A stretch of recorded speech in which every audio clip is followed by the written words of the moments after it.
नमस्कार मित्रांनो, आपण पाहतात विदर्भराज 358. योगेश पाटील. कुठून आलात? नाशिकवरून. काय वाटते, हवा कोणाची आहे? सांगा. नाशिकमध्ये सांगण्याची गरज नाही. वंचित बहुजन आघाडी, करण गायकर. महायुती, महाविकास आघाडी, एवढा मोठा झंझावात. नरेंद्र मोदी येऊन गेलेत, उद्धव ठाकरे पण येऊन गेलेत आणि हवा वंचितची. मागील 3 वर्षापासून जनता पार्टीचे गद्दार आणि खुद्दार याच्यात जनतेचा काही फायदा आहे का?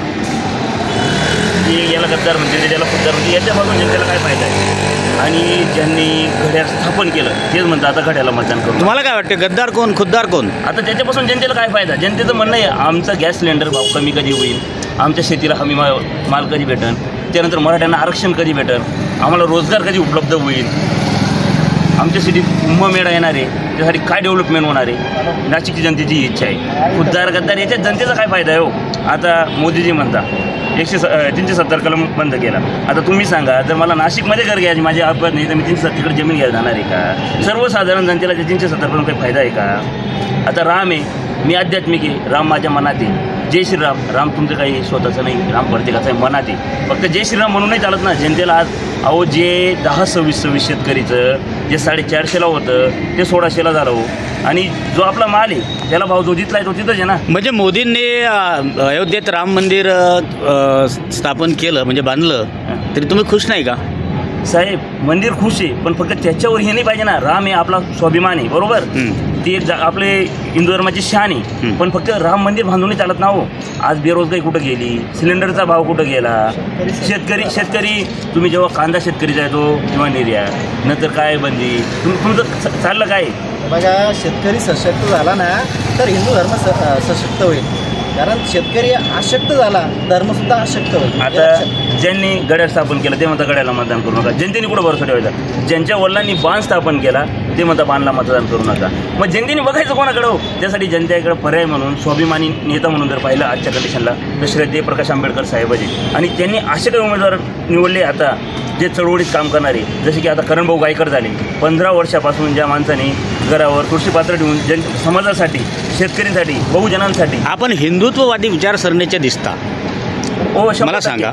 100%. पण बाळासाहेब आंबेडकर यांच्या वंचित बहुजन आघाडीला निक्षून मतदान होईल असं तुम्हाला वाटते? 100%.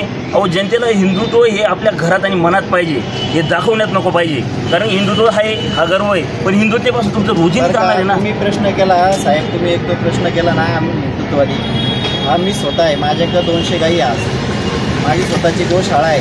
सगळ्या भाकड गाई सांभाळतो आम्ही. भाकड गाई गो हत्येमध्ये माझ्यावर 5 केसेस आहे आज बी.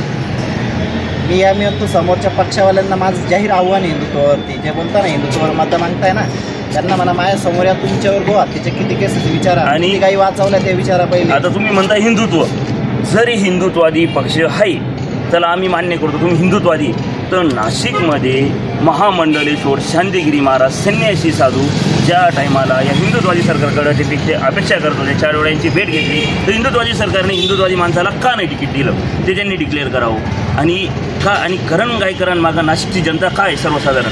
आज माझं वय वर्ष 27 आहे, फक्त एक करण गायकर यांच्या प्रेरणेने माझासारखा माणूस मराठा आरक्षणासाठी जरांगे पाटील दादांच्या सोबत मी सुद्धा नाशिकमध्ये उपोषण केलं का? फक्त ह्या माणसाच्या प्रेरणेने. कारण की हा माणूस आज 34 वर्षाचा माणूस जर एवढा झटतोय घरदार सोडून समाजासाठी, 15 वर्षापासून रस्त्यावर शेतकऱ्यांसाठी स्वामीनाथन आयोग लागला पाहिजे यासाठी या माणसाने केसेस घेतल्या. जे कामगार वर्ग आहे कामगारांसाठी किती न्याय मिळवून दिले. तर असा माणूस काम करतोय. अहो, धर्माची प्रत्येकाला गरज आहे, पण धर्म फक्त दाखवून नाही चालत. त्याला मित्रा, तुझ्या हातात कडं, गळ्यात तुळशीच्या माळा, छत्रपती शिवराय, तुकोबा आहे, हे सगळं असताना तुला असं वाटते का की बाजूला एक संत पण उभे आहेत, महंत उभे आहेत?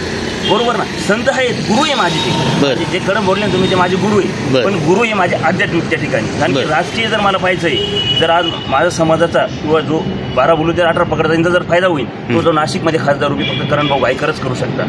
कारण की त्या माणसाला आम्ही वय वर्ष आमचं जेव्हा 15 वर्ष होतं त्यावेळेपासून आम्ही त्या माणसासोबत काम करतो. तर त्या माणसाने किती काय काम केलं समाजात. जरांगे पाटलाचं किती म्हणजे समर्थन त्यांना आहे असं तुम्हाला वाटतं?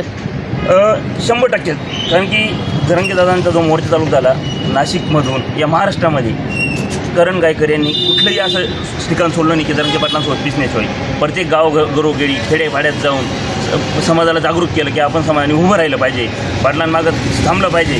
जर हा माणूस एवढं करू शकतो आणि कुठलंही संविधानिक पद नसताना जर एवढं समाजासाठी करू शकतो, तर संविधानिक पदाला जर समाजासाठी आणि समाजाला 100 रुपयाच्या स्टॅम्पवर हमीपत्र लिहून देणारा पहिला खासदारकीचा उमेदवार आहे. जो माणूस आजही वंचितच्या याच्यावर उमेदवारी करतोय, पण तो माणूस पहिली मागणी की मी हमीपत्र लिहून देतोय, मी समाजासाठी लढणार. आता प्रकाश आंबेडकर साहेबांनी सुद्धा त्यांना आज प्रचार एंड होणार आहे हो आणि उर्वरित 2 दिवस राहिलेत. या 2 दिवसात तुम्ही कशी काय यंत्रणा राबवाल?